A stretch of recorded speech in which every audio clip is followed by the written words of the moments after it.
Hello all and welcome to this session of our English class. मी मानसी आज तुमच्या सर्वांचं मनापूर्वक स्वागत करते. आज आपण तुमच्या सिलेबस मधला second chapter and encounter of a special kind हे वाचणार आहे. खूपच मार्मिक कथा आहे आणि जरूरच तुम्हाला आवडेल.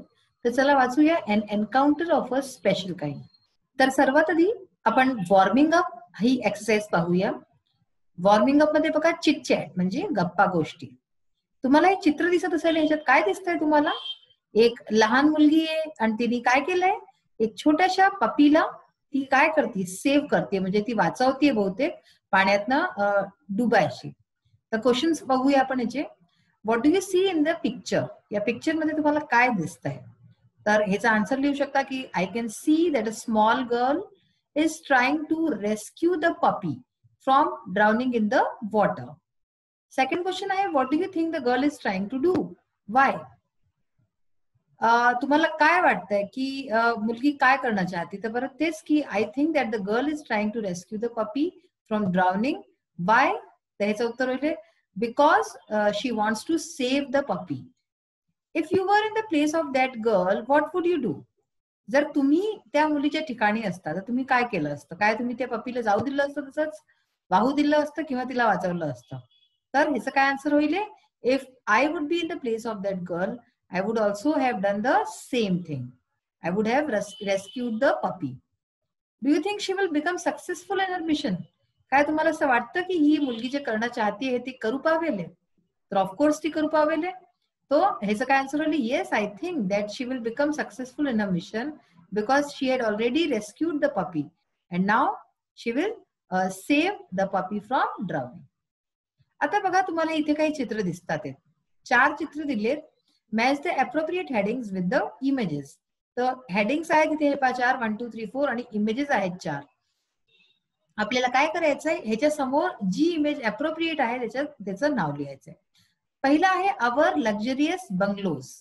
लक्झरियस बंगलोज म्हणजे आरामदायक आमचे बंगले जिथे राहतो. तर हे कोणतं चित्र वाटतंय बघा? हा चित्र आहे. तर इथे 1च्या पुढे सी लिहाल इथे. ठीक आहे, तर फर्स्टचं सी. सेकंड आहे माय फेवरेट पास टाइम. तर माझा फेवरेट पास टाइम काय आहे, मला जे खूप आवडतं? तर हे 3 आता आपल्याजवळ चित्र उरले. ह्याच्यातनं काय होऊ शकतं? हे सेकंड होऊ शकतं की माझा फेवरेट पास टाइम, मला खूप पुस्तकं आवडतात वाचायला, तर हे माझा फेवरेट पास टाइम आहे. तर 2च्या जागी ए, 2च्या पुढे ए लिहाले या ब्लॉक मध्ये. थर्ड आहे व्हॉट अ कमोशन. कमोशनचा अर्थ असतो नॉइज, म्हणजे की जो शोर शराबा असतो. तर या 2 चित्रामध्ये बघा, या 2 चित्रामध्ये हा माणूस दूर झोपलाय आणि हा पुस्तक वाचतोय, आणि ह्याच्यामध्ये हा झोपलाय आणि आवाज येतात त्याच्या घोरण्याच्या आणि हा फार रागवलेला दिसतोय. तर व्हॉट अ कमोशन, तर हा इथे सूट करतो. 3च्या पुढे डी लिहाले. आणि लास्ट आहे एनग्रोस्ड इन माय बुक, म्हणजे की माझ्या पुस्तक मध्ये मी तल्लीन आहे. तर या ह्याच्यामध्ये तो घोरतोय काही, त्याला काही फरक पडत नाहीये. हा एनग्रोस्ड आहे आपल्या बुकमध्ये, वाचण्यामध्ये. तर 4च्या पुढे बी. तर अशा प्रकारे हे चित्रांशी रिलेटेड आपण पाहिलं की काय कोणता हेडिंग नीट जाईल. आता आपण बघूया आपला chapter an encounter of a special kind. म्हणजे काय? एक विशेष प्रकारचा एन्काउंटर. एन्काउंटर काय असतं? म्हणजे की जो आमना सामना होतो कुणाचा. तर या लेखकचा जो आहे सामना होईल कुणाशी होईल हे आपण कहाणी जशी जशी वाचू ते तुम्हाला कळेलच आहे. फार सुंदर आणि मार्मिक कहाणी आहे. आणि ॲनिमल्स जे असतात, ॲनिमल्सचं आणि ह्युमन बिंगचं आपलं दोघांचं जे कनेक्शन आहे ते सांगितलं. ह्याच्यात हे सांगितलं गेलंय की काही रिलेशनशिप्स अशा असतात, संबंध असे असतात, ते चाहे मनुष्यात असो किंवा ॲनिमल्स मध्ये असो, ते एकासारखेच असतात, त्याच्यात काही फरक नसतो. तर चला वाचूया आपण. My father was a medical professional working for a private company in Raniganj in West Bengal. माझे वडील हे जे आहे एक मेडिकल प्रोफेशनल होते, म्हणजे मेडिकलमध्ये होते एक प्रोफेशनल, आणि ते कुठे काम करत होते? एक प्रायव्हेट कंपनीमध्ये. म्हणजे एक सरकारी असते, गैर सरकारी, ते प्रायव्हेट म्हणजे गैर सरकारी कंपनीत काम करत होते. रानीगंजला, वेस्ट बेंगॉलमध्ये एक जागा आहे रानीगंज, तिथे ते एक वैद्यकीय काम करत होते. The officers of the company were housed in individual bungalows inside a large campus. तर इथे जितकेही ऑफिसर्स होते तर ते लोकांना काय मिळालं होतं? एक कॅम्पस होतं, म्हणजे खूप मोठासा अशी जागा होती, तिथे काही बंगले बनले होते. त्या लोकांना तिथे राहायचे बंगले मिळाले होते त्या कॅम्पसमध्ये. Our house was in a corner of the campus. तर आमचं जे घर होतं ते त्या कॅम्पसमध्ये एका कोणत्यात होतं. कॉर्नर म्हणजे काय, कोपरा असतो. The officers club was adjusting to the boundary wall of our garden.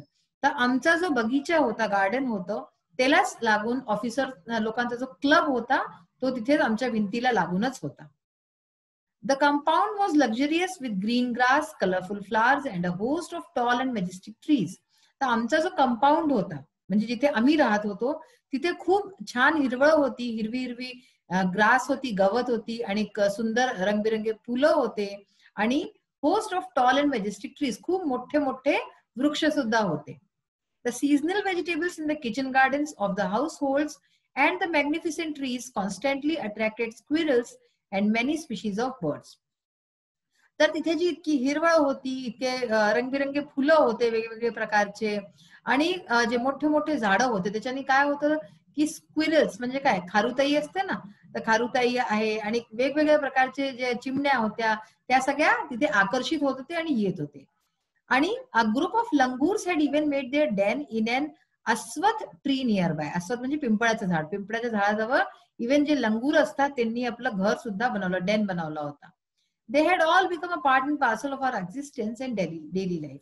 तर हे सगळे जितकेही जीवजंतू होते, वेगवेगळे प्रकारचे पशु पक्षी, हे सगळे जणू काही आमच्या जीवनाचा अभिन्न हिस्सा झालेले होते. A small incident on a Saturday afternoon left a profound effect on me and unfolded before my eyes a whole new dimension to the wonders of God's creation.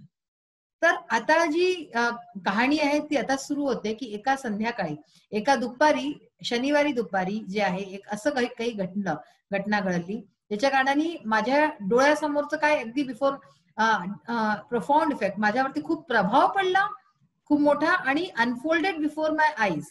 Unfolded म्हणजे काय, रिव्हील्ड म्हणजे उघडणं.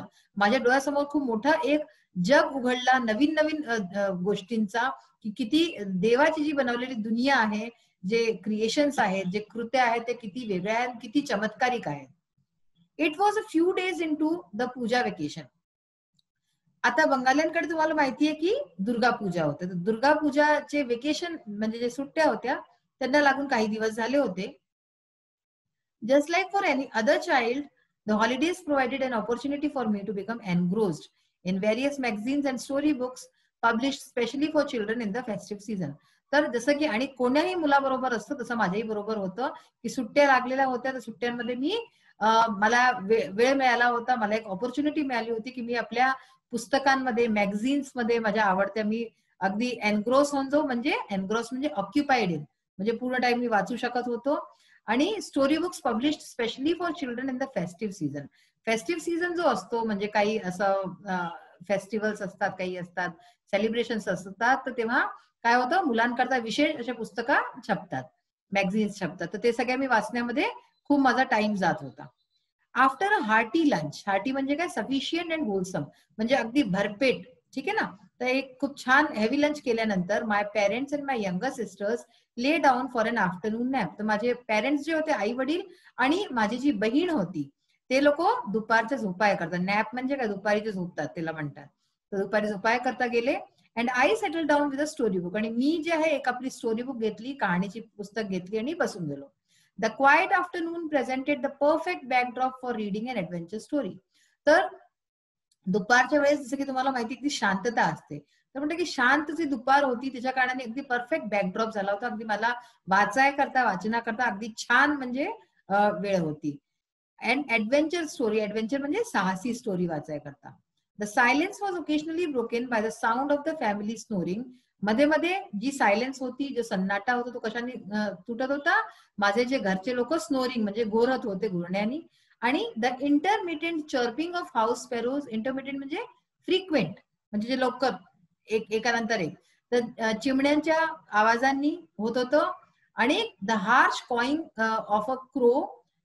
ह्याच्याच बरोबर जे आहे, जे क्रो म्हणजे की कावळे, त्यांची जी काव काव असते त्याच्यानी सन्नाटा तुटत होता. The shrill call of a kite flying high above the ground.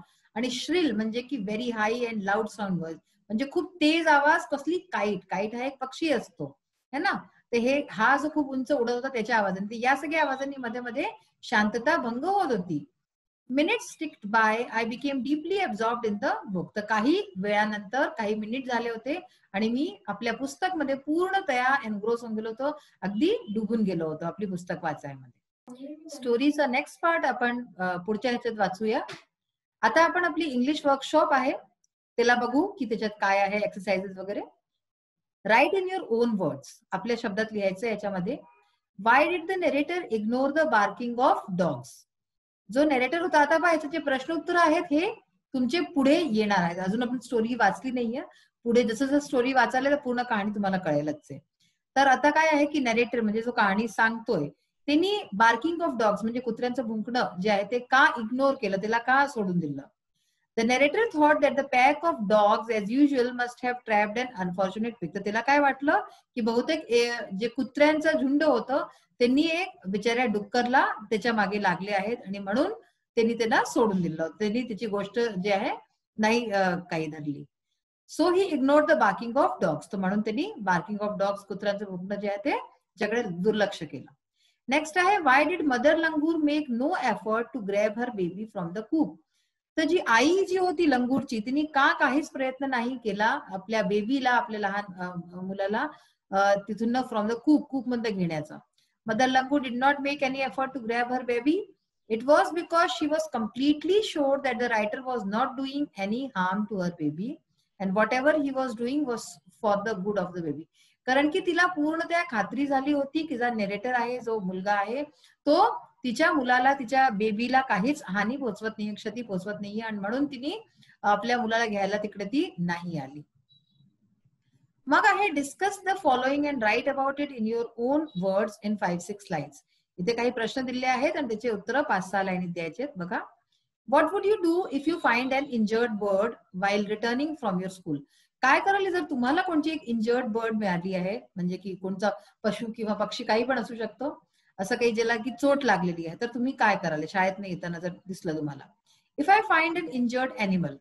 हे बघा आता हे प्रश्न जे आहे ना कोणत्याही प्रकारे येऊ शकतं, म्हणजे ह्याला ते लोक घुमावून फिरवून नाही देतात, तर तुम्हाला प्रश्न समजून आणि उत्तर अशा प्रकारे लिहावं लागेल.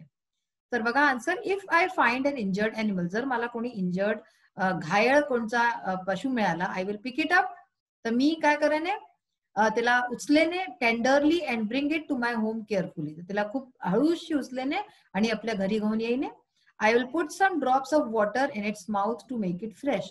आणि त्याच्या तोंडात थोडंसं पाणी टाकेने ताकी त्याला बरं वाटे. I will examine it's injury. त्याला जर कोणती चोट लागली आहे तर मी त्याला पाहिने, समजेने कुठे काय चोट लागली आहे. And apply antiseptic ointment to its injured part. आणि त्याला जिथे पण चोट लागली असेल तिथे काय करेन, अँटीसेप्टिक ऑइंटमेंट वगैरे जेही असतात ते लावेन, जे घरी अवेलेबल असतील. And bandage it. आणि त्याबरोबरच जर बँडेजची जरूरत असेल तर ते सुद्धा लावेन. Wien it is a little bit comfortable, जेव्हा ते प्राणी जे पशु असेल, पक्षी असेल, ते थोडं कम्फर्टेबल होईल, त्याला थोडं ठीक वाटेल. I will provide it water and food. तर मी त्याला काही खायला देईन आणि पाणी देईन, जे असेल त्याच्या हिशोबे. Then I shall keep it in a basket. मग मी त्याला एका बास्केटमध्ये ठेवेन with cotton spread in it. जिथे आणि खालती काय ठेवेन, कापसाला ठेवेन बास्केटमध्ये, मग त्याच्यावरती तो पशु किंवा पक्षी जेही असेल त्यात ठेवेन. I will take its care till it has enough strength or till it is fully recovered from the injury. तर मी त्याची तेव्हापर्यंत काळजी घेईने, देखभाल करेन जिथवरी ते पूर्णतः स्वस्थ नाही होऊन जात आणि रिकवर नाही होऊन जात, त्याच्यात पूर्ण शक्ती नाहीये. What opinion do you form about the narrator from the story. या कहाणीनंतर जेव्हा आपण वाचू तेव्हा तुम्हाला कळेलच आहे, तर जो नरेटर आहे, जो कहाणी सांगतो, त्याच्याबद्दल तुमची काय मत आहे. The writer of this story is a very sensitive, sympathetic and loving person. तो फारच सेन्सिटिव्ह आहे, भावुक टाईपचा इंसान आहे आणि प्रेमळ आहे. His qualities of humanity and courage are admirable and incredible. त्याच्या ज्या क्वालिटीज आहेत माणुसकीच्या आणि जो साहसच्या, त्या खरंच खूप अविश्वसनीय आहे आणि ऍडमायरेबल आहे, की लोक त्याला प्रशंसा करेल. His thoughts about human animal relations are great. तर त्याचे जे सोसणं आहे माणसाचं आणि अॅनिमल्सच्या संबंधांबद्दल ते खूप छान आहे. He believes that communication between man and animal depends not only on food but also on trust, compassion and mutual understanding. तर त्याचं असं मानणं आहे, तो असं बिलीव्ह करतो की माणसा आणि अॅनिमल्सच्या मध्ये जे कम्युनिकेशन आहे, जे संवाद आहे, ते नुसतं जे आहे फूड वरती डिपेंड नाही करत, जेवणावरती, बल्कि ट्रस्ट म्हणजे विश्वास, कंपॅशन आणि म्युच्युअल अंडरस्टँडिंग, एकामेकावरती जो आपण अंडरस्टँडिंग करतो त्याच्यावरती अवलंबून आहे. आता बघा, work in pairs and make as many words as you can using letters in the word encounter. हे अशा प्रकारचे प्रश्न तुमचे एक्झाम्स मध्ये येतात. तुम्ही 9th मध्ये सुद्धा केलेच असतील की एक शब्द दिला त्याच्या बरोबर तुम्हाला अनेक शब्द बनवायचे त्याच्यातनं काढून. तर 3 लेटर वर्ड्स बघा कोणते आहेत? Net, our, ton, run, out, cot, not, nut, one, nor, अनेक सुद्धा बनवू शकता तुम्ही जर बघाल तर. 4 लेटर वर्ड्स कोणते आहेत? Noun, turn, note, tune, cute, nun, rent. आणि अशाच प्रकारे 5 किंवा 6 letter words route, coat, centre, counter. आता एक्झाम मध्ये ही गोष्ट लक्षात ठेवा की तुम्हाला जितके लेटर्स म्हटले असतील वर्ड मध्ये बनवायचे तेवढेच बनवाले, त्याच्याहून कमी नाही बनवायचे. तर अशा प्रकारे आज आपला सेशन इथेच फिनिश होतो. कहाणीची वाचन आपण सुरू केलेलं आहे. फार मस्त कहाणी आहे, तुम्हाला नक्कीच छान वाटेल. सिम्पॅथी, कंपॅशन, ह्युमॅनिटी असे खूप सारे गुण आपल्याला ह्याच्यात दिसतील की कसे आपल्याला आपण आपल्या आत करू शकतो. आजचं सेशन इथेच फिनिश होतो. नेक्स्ट सेशन मध्ये परत भेटूया. Till then bye, have a nice day. Thank you.